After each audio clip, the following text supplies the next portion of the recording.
કેમ છો વિદ્યાર્થી મિત્રો? મજામાં છો? હવે આજે આપણે વિદ્યુત ચુંબકીય પ્રેરણ આ ચેપ્ટર આગળ વધારીએ છીએ. તો આપણે લાસ્ટ લેક્ચરમાં અમુક દાખલાઓ કરેલા, તો અહીંથી આગળ આપણે દાખલાઓ કન્ટિન્યુ કરીએ છીએ. હવે સ્વાધ્યાયમાં એક્ઝામ્પલ 6.2. હવે ફરીથી ધ્યાનમાં રાખો કે આ પ્રકારના જે દાખલાઓ છે, આ JEE અથવા નીટ અથવા ગુજરાત બોર્ડના MCQમાં પૂછાય છે. તો આમાં કોઈ ગણતરી આપણે કરવાની નથી.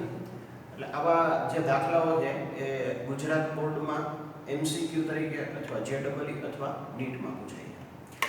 હવે મૂળભૂત રીતે તો આ લેન્ઝના નિયમ ઉપર આધારિત છે. તો લેન્ઝના નિયમમાં આપણે એક વસ્તુ ભણી ગયા છીએ કે વિદ્યુત પ્રવાહ કઈ રીતે ઉત્પન્ન થાય જે ચુંબકીય ફ્લક્સનો વિરોધ કરે. હવે ચુંબકીય ફ્લક્સનો વિરોધ કરવાનો મતલબ શું થાય કે જે પ્રકારનું ચુંબકીય ક્ષેત્ર શરૂઆતમાં હોય એવું પ્રસ્થાપિત કરવાનો ફરીથી પ્રયત્ન કરે. મતલબ લેન્ઝનો નિયમ એવું કહે છે કે ચુંબકીય ક્ષેત્ર જેટલું હોય એટલું ફરીથી થઈ જાય એ ટાઈપનો પ્રયત્ન જે પણ તંત્ર હોય એ કરશે. હવે પહેલો પ્રશ્ન, આ ચુંબકીય ક્ષેત્ર ક્રોસ છે. ક્રોસનો મતલબ એવો થયો કે આ ચુંબકીય ક્ષેત્ર કઈ તરફનું છે? અંદરની તરફનું છે.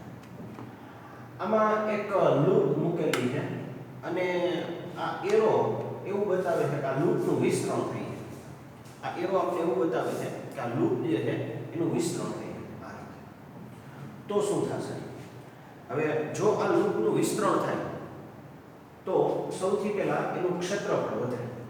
જો આ લૂપનું વિસ્તરણ થાય તો એનું ક્ષેત્રફળ વધે અને ક્ષેત્રફળ વધે તો ફ્લક્સ વધે.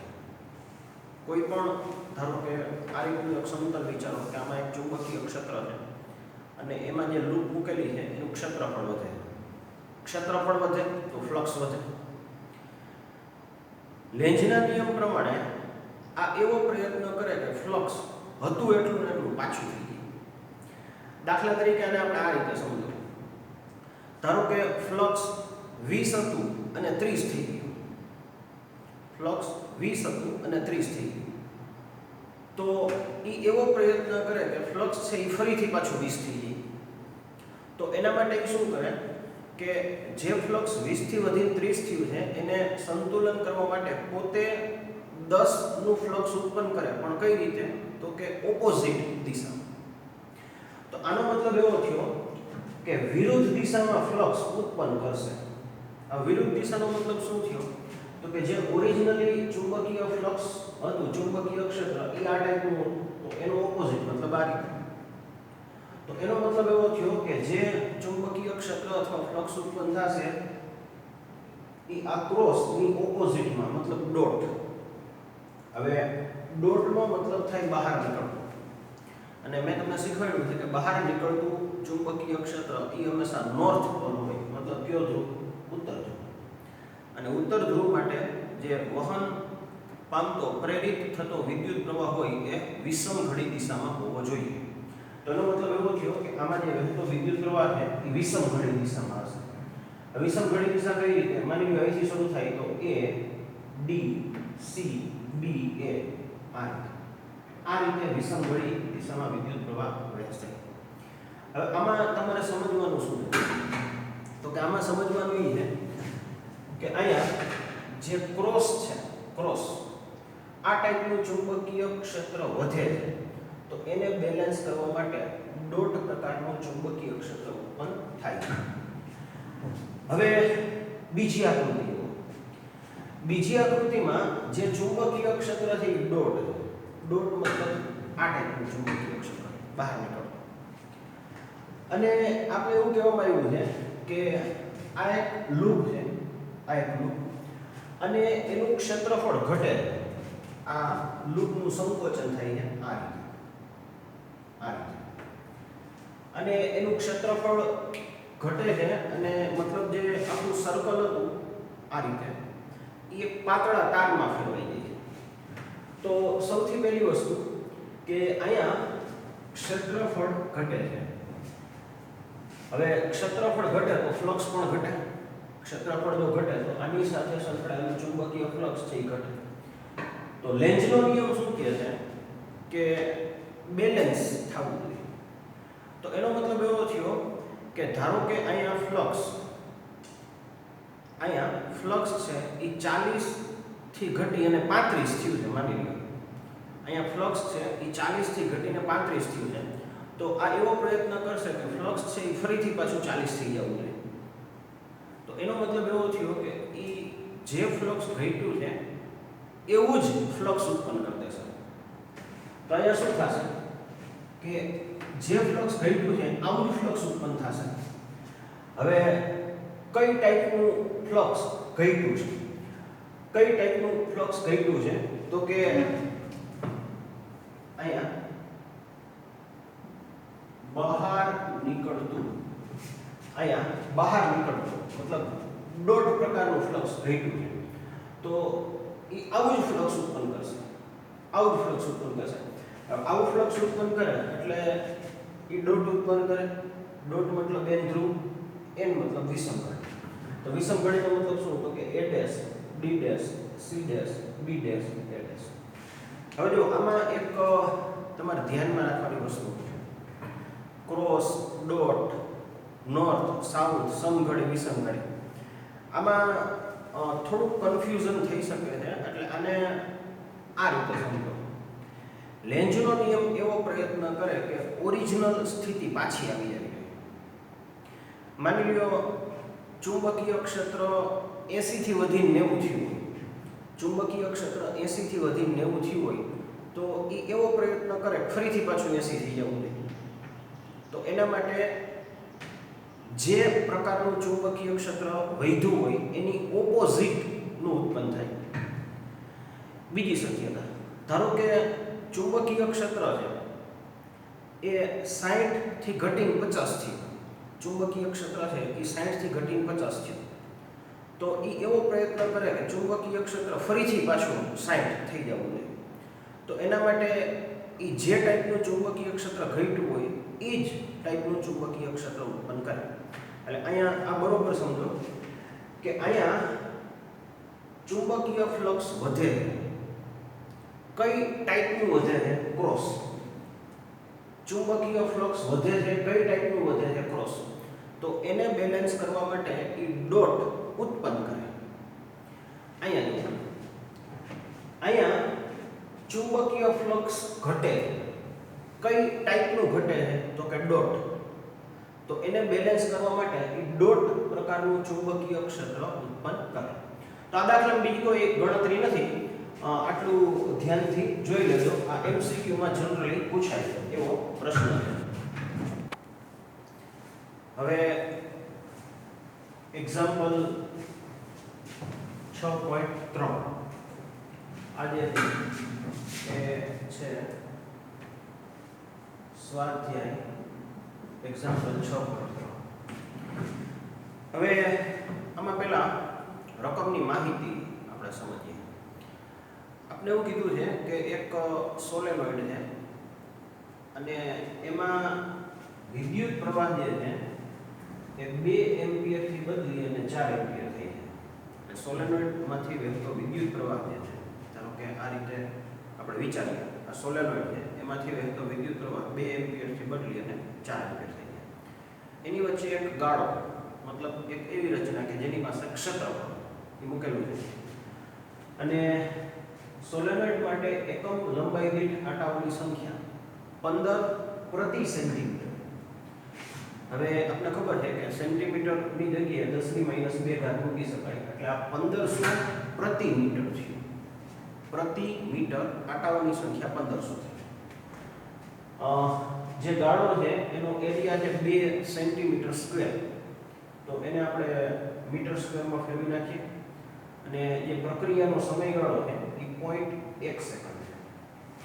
અને આપણે એવું પૂછ્યું છે આમાં પ્રેરિત EMF કેટલું થાય. હવે પ્રેરિત EMF આપણું કઈ રીતે સૌથી પહેલા આપણી પાસે સૂત્ર છે કે સોલેનોઇડ માટે B બરાબર μ0 Ni. સોલેનોઇડમાં જે ચુંબકીય ક્ષેત્ર છે એ μ0 Ni. પછી બીજું સૂત્ર છે પ્રેરિત EMF. પ્રેરિત EMF નું સૂત્ર છે -d∅dt. સમયની સાપેક્ષે ચુંબકીય ફ્લક્સ નું વિકલન. હજી આગળ વધારો તો આ -d/dt અને ફ્લક્સ એટલે ગુણાકાર, ચુંબકીય ક્ષેત્રનો ગુણાકાર એરિયાથી. તો આ થઈ ગયું EMF, આ -d/dt અને ઇન્ટુ એરિયા.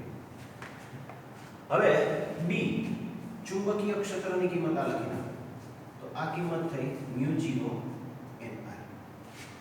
હવે કૌંસની અંદર ધ્યાનથી લો, કૌંસની અંદર આની અંદર બદલતું હોય એવું પદ કયું છે? આની અંદર બદલતું હોય એવું પદ છે વિદ્યુત પ્રવાહ. બાકીના બધાય પદ અચળ. તો આને આપણે આ રીતે લખશું કે EMF બરાબર -μ0 Na અને into di/dt equal to -μ0 Na. હવે di એટલે પ્રવાહનો ફેરફાર, અંતિમમાંથી પ્રારંભિક બાદ કરો. તો અંતિમમાંથી પ્રારંભિક બાદ કરો તો આ થઈ જશે I2 - I1. તો આ થઈ ગયું EMF બરાબર μ0 છે 4π × 10⁻⁻⁷. n ની કિંમત છે 1500. એરિયા 2 ગુણાકારમાં 10⁻⁻⁴. અને પ્રવાહ I2 - I1 અંતિમમાંથી પ્રારંભિક બાદ કરી નાખો તો પ્રવાહ આવશે I2 - I1 અને ભાગાકારમાં સમય, તો સમય છે 0.1. આનું તમે સાદુરૂપ આપશો, આ આખા જે પદ છે એનું તમે સાદુરૂપ આપશો તો આ જે EMF તમને મળશે એ છે 7.5 અને 10⁻⁴ વોલ્ટ. અથવા જો આનું મૂલ્ય લેવામાં આના તો આ જે EMF છે એ 7.5 અને 10⁻⁴ વોલ્ટ આટલું તમને EMF મળે. તો આમાં સમજવાનું એ છે કે પ્રવાહનો ફેરફાર કરવાથી EMF કઈ રીતે પ્રેરિત થાય છે. હવે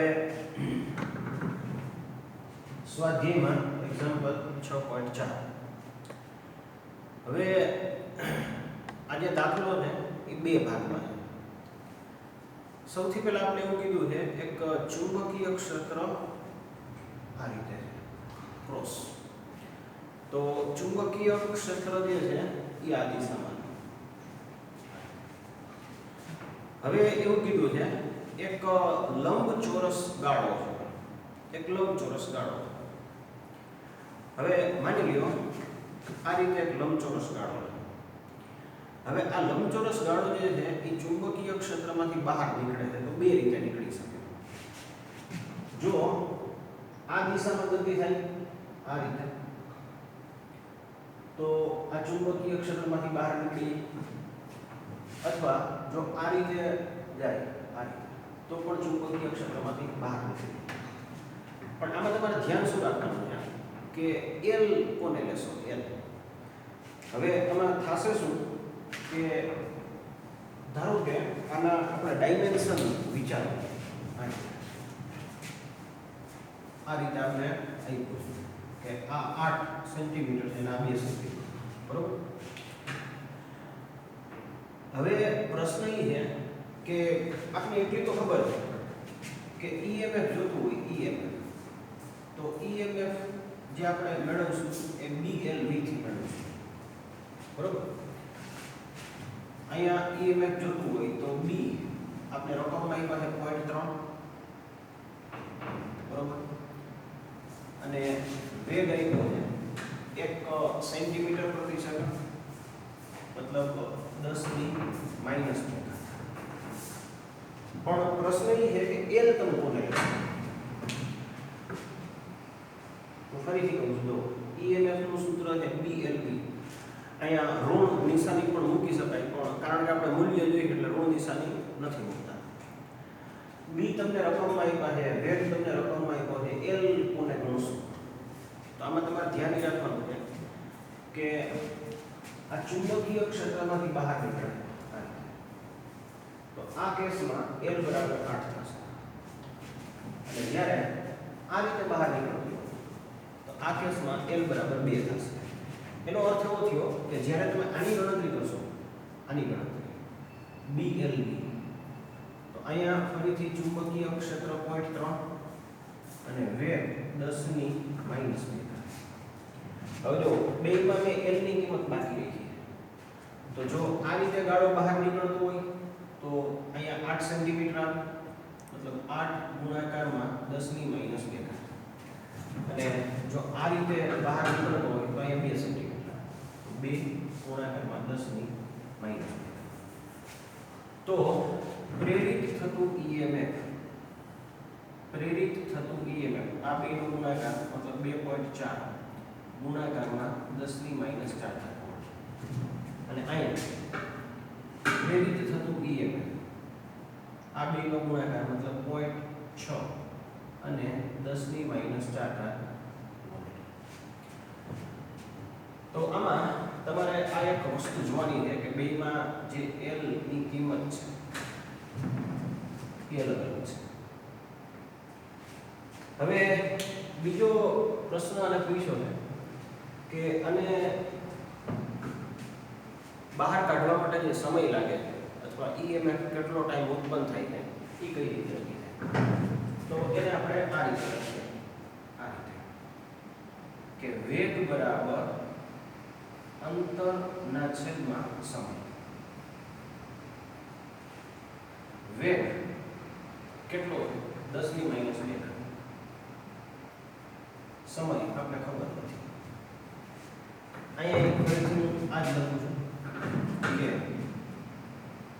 વેગ બરાબર અંતરના છેદમાં સમય. વેગ છે 10 ની -2 એટલે સમય. હવે વાત રહી અંતરની. તો એકદમ ધ્યાનથી જો, આનું ચુંબકીય ક્ષેત્રમાંથી બહાર નીકળી જાય, આનું ચુંબકીય ક્ષેત્રમાંથી બહાર નીકળી જાય તો એ કેટલા સેન્ટીમીટર અંતર આપે? તો જો આ લૂપ જે છે એ ચુંબકીય ક્ષેત્રમાંથી બહાર નીકળે તો એ કેટલું અંતર આપશે? 2 સેન્ટીમીટર. 2 સેન્ટીમીટર. અને જો આ લૂપ છે એ ચુંબકીય ક્ષેત્રમાંથી બહાર નીકળી જાય તો એ ટોટલ કેટલું અંતર આપશે? 8 સેન્ટીમીટર. 8 સેન્ટીમીટર. તો એનો મતલબ એવો થયો અહીંયા જે સમય તમને મળશે, આ સમય છે એ 2 સેકન્ડ છે. અને અહીંયા આ જે સમય મળશે એ સમય 8 સેકન્ડ. તો આ દાખલામાં આપણે ટોટલ 4 વસ્તુ પૂછેલી, 2 જવાબ EMF ના અને 2 જવાબ સમયના. તમારે આમાં ધ્યાન શું રાખવાનું છે કે લૂપ જ્યારે ચુંબકીય ક્ષેત્રમાંથી આ રીતે બહાર નીકળે, આ રીતે, તો L બરાબર 8 છે અને કપાયેલું અંતર 2. અને લૂપ જ્યારે આ રીતે બહાર નીકળે તો L બરાબર 2 છે અને કપાયેલું અંતર 8. તો આ 2 વસ્તુ તમારે ખાસ ધ્યાનમાં લેવાની. હવે સ્વાધ્યાયમાં એક્ઝામ્પલ 6.5. આ દાખલો અગાઉ આપણે 2 વાર ગણી લીધો છે. આમાં આપણે એવું કીધું છે કે કોઈ પણ ચુંબકીય ક્ષેત્રમાં સળીઓ જે છે એ વર્તુળાકાર ગતિ કરે તો આનું આપણે એક સૂત્ર સાબિત કરેલું છે ઉદાહરણના દાખલામાં સંકલનથી. અને આ જે સૂત્ર છે પ્રેરિત EMF નું એ છે 1/2 B ઓમેગા R સ્ક્વેર. આમાં 3 વસ્તુની જરૂર પડશે. એક B એટલે ચુંબકીય ક્ષેત્ર, આ તમને રકમમાં આપ્યું છે 0.5. આની કોણીય ઝડપ 400 રેડિયન પ્રતિ સેકન્ડ અને આની રેડિયસ મતલબ ત્રિજ્યા 1 મીટર. તો અહીંયા આ મૂલ્ય મૂકવામાં આવે 1/2 B એટલે ચુંબકીય ક્ષેત્ર ઓમેગા છે એ 400 છે અને આ થઈ ગયું 100. તો આ 200 અને આને તમે 1/2 જ ગણી દો. આ 0.5 છે એ 1/2 એટલે આ 1/2 1/2 મતલબ 1/4 અને 400. તો પ્રેરિત થતું EMF છે એનો જવાબ આવશે 100 વોલ્ટ. આનો જવાબ છે 100 વોલ્ટ. હવે સ્વાધ્યાયમાં એક્ઝામ્પલ 6.6 એ આપણે બાકી રાખીએ. એટલે 6.6 માં એક થિયરી આપણે ભણવાની બાકી છે. એટલે અત્યારે આપણે 6.7 આ દાખલો કરીએ. હવે આમાં આપણે એવું કીધું છે કે પૃથ્વીનું સમક્ષિતિજ ચુંબકીય ક્ષેત્ર. તો સમક્ષિતિજ છે એને અંગ્રેજીમાં હોરિઝોન્ટલ કહેવાય. તો પૃથ્વીનું સમક્ષિતિજ ચુંબકીય ક્ષેત્ર એને આપણે BH બતાવશું.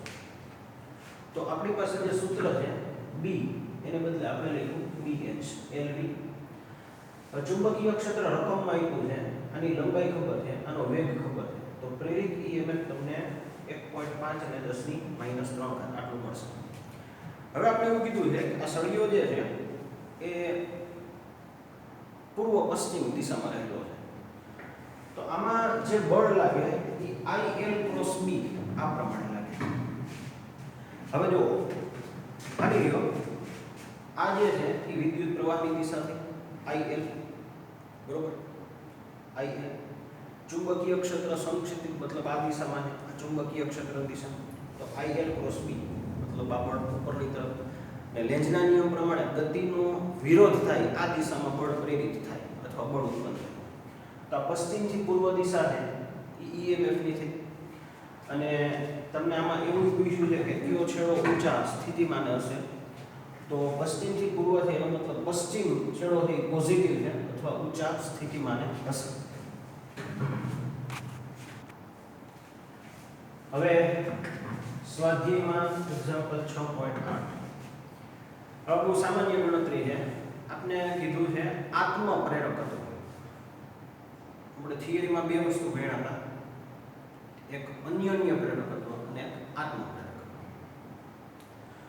આત્મ પ્રેરણની ઘટનામાં EMF નું સૂત્ર આપણે આ રીતે ભણ્યા છીએ કે EMF એટલે -L/di/dt. રકમમાં કીધું છે કે આત્મ પ્રેરિત EMF 200 વોલ્ટ છે. પ્રવાહનો ફેરફાર અંતિમમાંથી પ્રારંભિક બાદ કરો.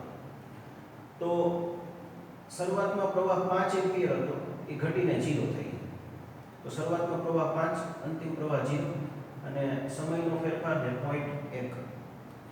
તો અહીંયા આ થઈ ગયા 5L/0.1 અને તમે સાદુરૂપ આપો તો આત્મ પ્રેરકત્વ 4 હેનરી. આનો એકમ આપણે ભણી ગયા છીએ 4H અથવા 4 હેનરી. 6.9 હવે આ જે છે એ અન્યોન્ય પ્રેરકત્વ છે. હવે અન્યોન્ય પ્રેરકત્વમાં આપણે એવું ભણી ગયા છીએ કે આમાં બે ગૂંચળાઓ હોય, નંબર 1 અને 2. એકની અસર બીજા ઉપર થાય. હવે આમાં જો પ્રવાહનો ફેરફાર થાય તો આમાં ફ્લક્સનો ફેરફાર થાય. એટલે અન્યોન્ય પ્રેરકત્વમાં આપણે આ રીતે સમજાતા કે નંબર 1 ના પ્રવાહનો ફેરફાર અને નંબર 2 ના ફ્લક્સનો ફેરફાર. એટલે અહીંયા આપણે પ્રવાહનો ફેરફાર અને ફ્લક્સનો ફેરફાર બે વસ્તુ ધ્યાનમાં લેવાની છે. તો આ એકની સાપેક્ષે 2 નું અન્યોન્ય પ્રેરકત્વ. અન્યોન્ય પ્રેરકત્વ રકમમાં આપી દીધું છે 1.5. પ્રવાહ જે છે એ શરૂઆતમાં 0 હતો અને 20 થયો, 0 થી 20. તો 20 ને અહીંયા ગુણાકારમાં લઈ લો. તો જે બીજું ગૂંચળું છે મતલબ આ ગૂંચળું, આની સાથે સંકળાયેલા ચુંબકીય ફ્લક્સ નો ફેરફાર 30 વેબર થાય. તો આનો જવાબ છે, અહીંયા જવાબ છે 4 હેનરી અને અહીંયા જવાબ છે 30 વેબર. હવે એક નોંધ આ જો આ જે થિયરી છે આ આપણે ચેપ્ટર 5 માં ભણશું. તો આ થિયરી કંઈક એવી છે કે પૃથ્વીનું જે ચુંબકીય ક્ષેત્ર છે એમાં 3 પ્રકારની સ્થિતિ છે. આ જે ઘટક છે આને કહેવાય છે સમક્ષિતિજ સમક્ષિતિજ, અંગ્રેજીમાં કહેવાય હોરિઝોન્ટલ. આ જે છે એ શિરોલંબ, અંગ્રેજીમાં કહેવાય વર્ટિકલ. તો આ રીતની સ્થિતિ થઈ છે. આ ચુંબકીય ક્ષેત્રનો સમક્ષિતિજ ઘટક BH, આ શિરોલંબ ઘટક BV, અને આ જે મળે આ ઘટક, આ પરિણામી ચુંબકીય ક્ષેત્ર છે. એટલે મૂળ તો આ પાયથાગોરસનો પ્રમેય છે. દાખલા તરીકે હોરિઝોન્ટલ આની કિંમત 3, વર્ટિકલ આની કિંમત 4, તો પરિણામી ચુંબકીય ક્ષેત્ર મતલબ આની કિંમત 5 થાય. અને અહીંયા જે ખૂણો બને છે, અહીંયા આને કહેવાય છે ડીપ એંગલ. આ જે ખૂણો બને છે આને કહેવાય ડીપ એંગલ અથવા એંગલ ઓફ ડીપ. તો અહીંયા બે વસ્તુ થઈ શકે. જો કોસ વિધેય મૂકો કોસ, તો કોસ વિધેય એટલે આનો ભાગાકાર આનાથી, અને જો સાઇન વિધેય મૂકો તો આનો ભાગાકાર આનાથી. હવે અત્યારે આપણે વર્ટિકલની જરૂર છે, તો સાઇન નું વિધેય અથવા સાઇન નો ખૂણો મતલબ આ b નો ભાગાકાર. તો વર્ટિકલ ઘટક છે એ b sin phi એક સૂત્ર થઈ ગયું. આના વિશે ઘણું બધું ભણવાનું છે. આની થિયરી ચેપ્ટર 5 માં આવશે, પણ અત્યારે આપણે આટલી જરૂર છે, આટલું તમને સમજાય. હવે અહીંયા સ્વાધ્યાયનો જે એક્ઝામ્પલ 6.10 છે, તો આમાં આપણે એવું કીધું છે કે વર્ટિકલ ઘટક કઈ રીતે મળે. તો કે વર્ટિકલ ઘટક એટલે ચુંબકીય ક્ષેત્ર ગુણાકારમાં sin phi. ડીપ એંગલ 30 આપ્યો છે, sin 30 1/2 થાય, અને આની કિંમત રકમમાં આપી છે. તો આ તમને ચુંબકીય ક્ષેત્ર મળી ગયું. વેગ આપ્યો છે 1800, પણ એ કિલોમીટર પ્રતિ કલાકમાં છે, મીટર પ્રતિ સેકન્ડમાં ફેરવી નાખો તો ગુણાકારમાં 1000 ભાગાકારમાં 3600 એટલે 500 મીટર પ્રતિ સેકન્ડ થઈ ગયું.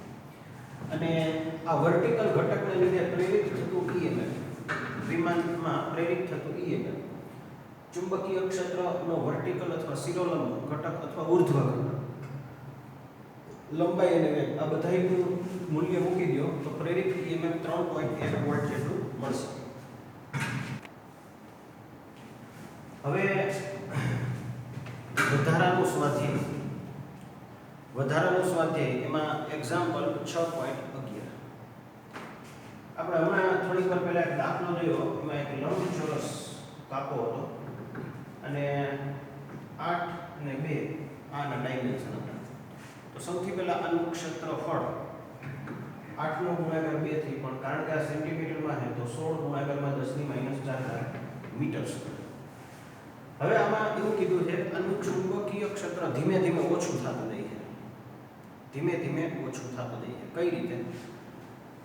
0.02 ટેસ્લા પ્રતિ સેકન્ડ. આનો મતલબ એવો થયો કે દર સેકન્ડે ચુંબકીય ક્ષેત્ર 0.02 ટેસ્લા આટલું ઘટતું જાય છે. તો ગણતરી બહુ સિમ્પલ છે. સૌથી પહેલા પ્રેરિત EMF. તો પ્રેરિત EMF એટલે ફ્લક્સનું વિકલન. ફ્લક્સ એટલે ચુંબકીય ક્ષેત્રનો ગુણાકાર એરિયાથી. એરિયા બદલતો નથી, તો dB/dt. એરિયા કેટલો લખ્યો? 16 ગુણાકારમાં 10⁻⁴, અને આ પદ જો આ સમયની સાપેક્ષે ચુંબકીય ક્ષેત્રનો ફેરફાર, અને આ તમને રકમમાં આપેલો છે 0.02. તો આપણા પ્રશ્નનો પહેલો જવાબ આવ્યો 3.2 અને 10⁻⁵ વોલ્ટ. આ પ્રેરિત થતું EMF છે. પછી વિદ્યુત પ્રવાહ મેળવવો હોય તો જે EMF પ્રેરિત થાય છે એનો ભાગાકાર અવરોધથી કરવો. તો EMF નો ભાગાકાર અવરોધથી મતલબ વિદ્યુત પ્રવાહ, અને પાવર આપણે મળશે I²R. I² × R. તો આપણો જવાબ. આમાં ત્રણ વસ્તુ આપણે પૂછી છે, અને એ ત્રણ વસ્તુ આપણે આ રીતે ગણી શકીએ. સૌથી પહેલું જે છે એ પ્રેરિત થતું EMF, પછી વિદ્યુત પ્રવાહ અને પાવર. હવે સ્વાધ્યાયમાં એક્ઝામ્પલ 6.12. સૌથી પહેલા એક ચોરસ રૂપ છે. એની લંબાઈ એવી છે 12 સેન્ટીમીટર. તો 12 ગુણાકારમાં 10⁻², એટલે એરિયા થઈ ગયો 144 ગુણાકારમાં 10⁻⁴. હવે જો આ આકૃતિ છે. સૌથી પહેલા આ ચુંબકીય ક્ષેત્ર ધ્યાનથી જો, આ ડોટ મતલબ આ ચુંબકીય ક્ષેત્ર આ દિશામાં, પણ આ નિયમિત નથી. મતલબ જો તમે જમણી બાજુ ગતિ કરો આ બાજુ, જો જમણી બાજુ ગતિ કરો તો આ ચુંબકીય ક્ષેત્ર ધીમે ધીમે ઓછું થતું જાય છે. એટલે જો આ દિશામાં ગતિ કરો તો ચુંબકીય ક્ષેત્ર ઘટતું જાય છે, પણ જો આ દિશામાં ગતિ કરો તો ચુંબકીય ક્ષેત્ર વધતું જાય છે. હવે આને આપણે બે રીતે સમજવાનું. સૌથી પહેલા આ ચુંબકીય ક્ષેત્રનો જે ફેરફાર છે એ હું આ રીતે લખું છું. માની લો મેં લખ્યું 8 ટેસ્લા પ્રતિ સેન્ટીમીટર. તો આનો અર્થ એવો થયો કે 1 સેન્ટીમીટર, આનો મતલબ એવો થયો કે 1 સેન્ટીમીટર જમણી બાજુ જઈએ તો ચુંબકીય ક્ષેત્રનું મૂલ્ય 8 જેટલું ઘટી જાય. ધારો કે અહીંયા આપણે લખ્યું 3 ટેસ્લા પ્રતિ સેન્ટીમીટર. તો આનો મતલબ એવો થયો કે જો તમે આમાં 1 સેન્ટીમીટર જમણી બાજુ આવો, 1 સેન્ટીમીટર જમણી બાજુ આવો તો ચુંબકીય ક્ષેત્ર છે એ 3 ટેસ્લા જેટલું ઘટી જાય. તો આપણે રકમમાં એવું કીધું છે કે ચુંબકીય ક્ષેત્ર જે છે એ કઈ રીતે બદલે છે. તો કે રકમમાં એવું કીધું છે કે 10⁻³ ટેસ્લા પ્રતિ સેન્ટીમીટર. એનો મતલબ એવો થયો કે 1 સેન્ટીમીટર જમણી બાજુ જઈએ તો ચુંબકીય ક્ષેત્ર 10⁻³ આટલું ઓછું થઈ જાય. તો સેન્ટીમીટરને મીટરમાં ફેરવી નાખો, તો સેન્ટીમીટરને મીટરમાં ફેરવી નાખો તો અહીંયા 10⁻² થઈ ગયા, તો 10⁻1 ટેસ્લા પ્રતિ મીટર. તો આ જે મૂલ્ય આવ્યું 10⁻1 ટેસ્લા પ્રતિ મીટર, અંતમાં આવી લખી શકો કે 0.1 ટેસ્લા પ્રતિ મીટર. એનો મતલબ તમે 1 મીટર જમણી બાજુ જાઓ તો ચુંબકીય ક્ષેત્ર 0.1 ટેસ્લા જેટલું ઓછું થઈ જાય. અને અંગ્રેજીમાં ગ્રેડિયન્ટ પણ કહેવાય છે. સ્થાનની સાપેક્ષે આ પ્રકારનો ફેરફાર થાય એને ગ્રેડિયન્ટ પણ કહેવાય છે. હવે બીજો ફેરફાર છે એ સમયની સાપેક્ષે. એ કઈ રીતે લો? ધારો કે અહીંયા આપણે લખ્યું 15 ટેસ્લા પ્રતિ સેકન્ડ. આનો મતલબ એવો થયો કે 1 સેકન્ડ ગતિ કરવાથી, હવે ધ્યાનથી જુઓ અહીંયા ફેરફાર અંતરનો નથી, સમયનો. આનો મતલબ એવો થયો કે તમે 1 સેકન્ડ ગતિ કરો છો તો ચુંબકીય ક્ષેત્ર 15 જેટલું ઓછું થઈ જાય. તો રકમમાં આપણે એવું કીધું છે કે આ જે ફેરફાર છે એ 10⁻³ ટેસ્લા પ્રતિ સેકન્ડ છે. મતલબ 10 સેકન્ડે આટલો ફેરફાર થાય. તો હવે આપણી પાસે બે વસ્તુ થઈ. દર મીટર નો ફેરફાર આટલો છે અને દર સેકન્ડ નો ફેરફાર આટલો છે. અવરોધ આપણે રકમમાં આપ્યો છે. તો આને આપણે અલગ અલગ રીતે વિચારીએ. પહેલો ફેરફાર જે છે, પહેલો ફેરફાર એ સમયની સાપેક્ષે છે કે સમયની સાપેક્ષે ફેરફાર થાય તો શું થાય.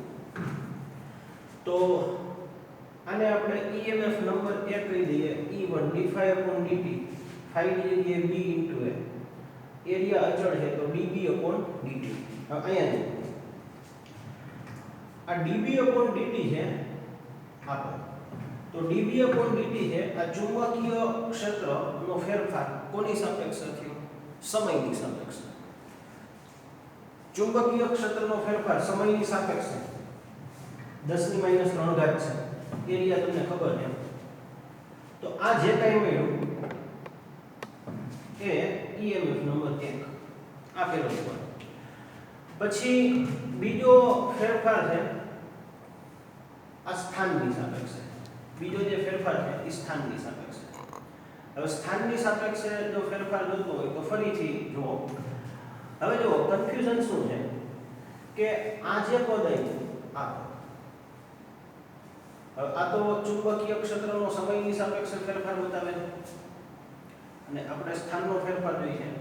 તો આપણે સાદી ભાષામાં શું કર્યું? dx થી ભાગાકાર કર્યો, dx થી ગુણાકાર કર્યો. જો ધ્યાનથી આ dB/dt હતું એને આપણે dB/dx લખ્યા. તો dx થી ભાગાકાર કર્યો અને એને બેલેન્સ કરવા dx થી ગુણાકાર કર્યો. આ જે પદ છે એ હવે જુઓ. હવે આ dB/dx થઈ ગયું. આ ચુંબકીય ક્ષેત્રનો સ્થાનની સાપેક્ષે ફેરફાર. આ dx/dt આ વેગ થઈ ગયો. તો dB/dx અને વેગ. હવે dB/dx આની કિંમત dB/dx આની કિંમત છે 10⁻1 ઘાત. તો આ કિંમત મૂકી દીધી 10⁻1 ઘાત. વેગ આપણે રકમમાં આપ્યો છે 8 સેન્ટીમીટર પ્રતિ સેકન્ડ. તો મીટરમાં ફેરવીને તો એરિયા આપણે ખબર છે. તો આ EMF નું મૂલ્ય.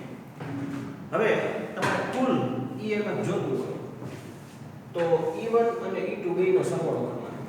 તો બેયનો સરવાળો કરવાનો તો આ પ્રેરિત થતું કુલ EMF આવી ગયું અને એનો ભાગાકાર અવરોધથી કરવાનો. એનો ભાગાકાર તમે અવરોધથી કરી નાખો તો આ પ્રેરિત થતો વિદ્યુત પ્રવાહ મળી ગયો. હવે આપણે એક બીજો પ્રશ્ન એ પૂછ્યો છે કે આમાં દિશા કઈ રીતે નક્કી કરવી. તો ધ્યાનથી આ લૂપ જમણી બાજુ ગતિ કરે છે. અહીંથી આપણે અવલોકન કરીએ છીએ. આ નિરીક્ષક છે, અવલોકન અહીંથી થાય છે. હવે આ જમણી બાજુ ગતિ કરે, આ જમણી બાજુ ગતિ કરે તો આનું ચુંબકીય ફ્લક્સ ઘટે છે. જો આ લૂપ જમણી બાજુ ગતિ કરે આ બાજુ તો આનું ચુંબકીય ફ્લક્સ ઘટે છે. લેન્ઝનો નિયમ શું કહે છે? આ પોતે એવો પ્રયત્ન કરે કે આ ઘટાડો ન થવો જોઈએ. હું ફરીથી તમને સમજાવું છું. માની લો આ ચુંબકીય ક્ષેત્ર જે હતું એ 80 થી ઘટીને 70 થઈ ગયું. આ ચુંબકીય ક્ષેત્ર 80 થી ઘટીને 70 થઈ ગયું. તો એ એવો પ્રયત્ન કરે કે એ ફરીથી પાછું 80 થઈ જાય. તો એના માટે આ ફરીથી આ પ્રકારનું ચુંબકીય ક્ષેત્ર ઉત્પન્ન કરશે. હવે ડોટ પ્રકારનું ચુંબકીય ક્ષેત્ર ઘટે છે તો એ ડોટ ઉત્પન્ન કરે. ડોટ ઉત્પન્ન કરે તો એનો મતલબ અહીંથી આ ચુંબકીય ક્ષેત્ર બહાર આવવું જોઈએ. અહીંથી ચુંબકીય ક્ષેત્ર બહાર આવવું જોઈએ તો એનો મતલબ એવો થયો આ નોર્થ પોલ n તરીકે વર્તે. હવે n તરીકે વર્તે તો આમાંથી વહેતો વિદ્યુત પ્રવાહ ઘડિયાળના કાંટાની વિરુદ્ધ મતલબ વિષમ ઘડી દિશામાં હોવો જોઈએ. તો અહીંયા આપણે લખશું કે પ્રેરિત પ્રવાહ ધન z દિશામાં પ્રવર્તમાન મતલબ આ દિશામાં જે રહેલું છે આ ચુંબકીય ફ્લક્સમાં વધારો કરે. જો નિરીક્ષક માટે લૂપ જમણી બાજુ મતલબ આ બાજુ ગતિ કરે તો પ્રવાહ જે છે એ ઘડિયાળના કાંટાની વિરુદ્ધ દિશામાં મતલબ એન્ટી ક્લોકવાઇઝ દેખાશે. હવે સ્વાધ્યાયમાં એક્ઝામ્પલ 6.3 માં એવું કીધું છે કે ક્લાઉડ સ્પીકર ના મેગ્નેટિઝમની વાત છે. નંબર ઓફ ટન્સ 25 આપ્યા છે. એરિયા 2 ગુણાકારમાં 10⁻4 ઘાત. અવરોધ 0.50. વિદ્યુત ભાર અહીંયા Q જે છે એ વિદ્યુત ભાર છે 7.5 10⁻3 ઘાત કિલો. હવે આમાં એવું કીધું છે કે ચુંબકીય ક્ષેત્રમાંથી એને બહાર લઈ જવામાં આવે. તો આનો મતલબ એવો થયો કે અંતિમ સ્થિતિમાં ચુંબકીય ફ્લક્સ શૂન્ય થાય. તો આ એક વસ્તુ ધ્યાનમાં રાખજો કે શરૂઆતમાં ચુંબકીય ફ્લક્સ છે, પછી એને તમે બહાર લઈ જાઓ તો ચુંબકીય ફ્લક્સ 0 થઈ જાય. આ એક વસ્તુ રકમમાં આપેલી છે. હવે આપણે વિધેય તરીકે જાણીએ છીએ કે વિદ્યુત ભાર Q બરાબર વિદ્યુત પ્રવાહનું વિકલન. તો Q બરાબર I dt. I એટલે EMF ના છેદમાં અવરોધ અચળ પદ છે બહાર લઈ લ્યો તો E dt. હવે ફેરાડેનો નિયમ એવો છે કે EMF બરાબર -n dϕ/dt. એનો મતલબ એવો થયો E dt બરાબર -n dϕ. તો E dt આની જગ્યાએ લખી શકાય -n dϕ. તો આ કિંમત આપણે અહીંયા લખી નાખી. n ફરીથી અચળ પદ છે. અહીંયા જુઓ, આમાં એક વસ્તુમાં કન્ફ્યુઝન ન થવું જોઈએ. ડાબી બાજુ આ વિદ્યુત ભાર, આ જે ભૌતિક રાશિ છે એ વિદ્યુત ભાર છે અને આ ફાઈ જે છે એ ચુંબકીય ફ્લક્સ છે. ફરીથી કહું છું, આ ડાબી બાજુ Q આ વિદ્યુત ભાર છે અને જમણી બાજુ ફાઈ આ ચુંબકીય ફ્લક્સ છે. હવે તમે જાણો છો dx, તમને ખબર છે કે dx નું સંકલન x થાય તો d phi એનું સંકલન થાય phi. હવે આ પ્રારંભિક આ પ્રારંભિક ચુંબકીય ફ્લક્સ છે, અંતિમ ચુંબકીય ફ્લક્સ છે. તો અંતિમમાંથી પ્રારંભિક બાદ કરી નાખો પણ મેં તમને હમણાં સમજાવ્યું કે એને તમે બહાર લઈ જાઓ તો અંતિમ ચુંબકીય ફ્લક્સ 0 થાય. તો અંતિમ ચુંબકીય ફ્લક્સ 0 થાય. શરૂઆતનું ચુંબકીય ફ્લક્સ કેટલું? ચુંબકીય ક્ષેત્રનો ગુણાકાર એરિયાથી. તો શરૂઆતમાં ચુંબકીય ફ્લક્સ આટલું હતું અને અંતિમ સ્થિતિમાં 0. તો આ બેનો ગુણાકાર NBA/r થઈ ગયો. હવે આમાં 5 ભૌતિક રાશિ છે: વિદ્યુત ભાર, અવરોધ, આટાઓની સંખ્યા, ચુંબકીય ક્ષેત્ર અને એરિયા. તમને કીધું છે ચુંબકની પ્રબળતા મતલબ ચુંબકીય ક્ષેત્ર. તો સૂત્રનો કરતા b ને બનાવી દો. સૂત્રનો કરતા b ને બનાવો તો b બરાબર qr/n * a. qr/n * a. વિદ્યુત ભાર, અવરોધ, આટાઓની સંખ્યા અને એરિયા. આ બધાયનું સાદુરૂપ આપી દો એટલે ચુંબકીય ક્ષેત્ર જે છે એ તમને મળી જશે. હવે આમાં એક વસ્તુ તમારે ધ્યાનમાં શું રાખવાની છે જુઓ કે આમાં મેં કીધું એ પ્રમાણે કે જ્યારે તમે દાખલાઓની ગણતરી કરો છો તો ગણતરીમાં તો મોટા ભાગે ફેરાડેનો નિયમ જ આવે છે. પણ જ્યારે વિદ્યુત પ્રવાહની દિશા નક્કી કરવી હોય લેન્ઝનો નિયમ, તો એના માટે તમારે ધ્યાનમાં શું રાખવાનું છે કે લેન્ઝનો નિયમ હંમેશા એવો પ્રયત્ન કરે કે મૂળ સ્થિતિ પાછી આવી જવી જોઈએ. એટલે જો કોઈ પણ કારણથી ચુંબકીય ક્ષેત્ર ઘટતું હોય તો એ ચુંબકીય ક્ષેત્ર ઉત્પન્ન કરી દે. બરોબર? કઈ દિશામાં ઉત્પન્ન કરે? તો કે જે ઘટ્યું હોય એ જ દિશામાં ઉત્પન્ન કરે. અને જો કોઈ પણ કારણસર ચુંબકીય ક્ષેત્ર વધ્યું હોય તો એ જે દિશામાં વધ્યું હોય એનું ઓપોઝિટ ઉત્પન્ન કરે. એટલે ધ્યાનમાં શું રાખવાનું છે કે લેન્ઝના નિયમ પ્રમાણે ચુંબકીય ક્ષેત્ર કઈ દિશામાં ઉત્પન્ન થાય? જો વધારો થયો હોય તો ઓપોઝિટ ઉત્પન્ન થાય, અને જો ઘટાડો થયો હોય તો જે દિશામાં હોય એ જ ઉત્પન્ન થાય. આ એક વસ્તુ ધ્યાનમાં રાખવાની છે. બાકી ગણતરી જે છે એ ફેરાડેના નિયમથી કરી શકાય. હવે આ ચેપ્ટરમાં 2 ટોપિક બાકી છે. એક જનરેટરની થિયરી આપણે ભણવાની બાકી છે અને જનરેટરના દાખલા બાકી છે. તો નેક્સ્ટ લેક્ચરમાં આ દાખલાઓ આપણે પૂરા કરશું. આટલા દાખલા હોમવર્કમાં કરી નાખજો આ બધાય. તો અહીંયા આ લેક્ચર પૂર્ણ કરીએ છીએ. નેક્સ્ટ લેક્ચરમાં અહીંથી આગળ કન્ટિન્યુ કરશું.